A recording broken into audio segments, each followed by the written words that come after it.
What is difference between machine learning and AI? Artificial intelligence, AI, and machine learning, milliliter, are related but distinct fields of study and application.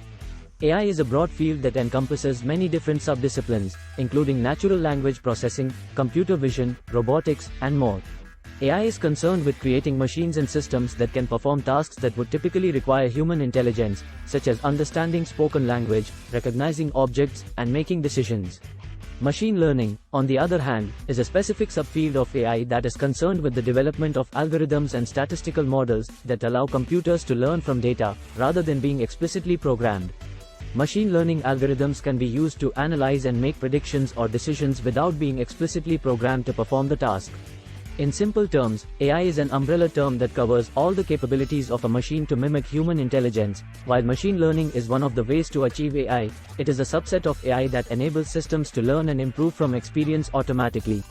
For example, a self-driving car is an example of AI. It uses various technologies like computer vision, sensor fusion, decision making, etc.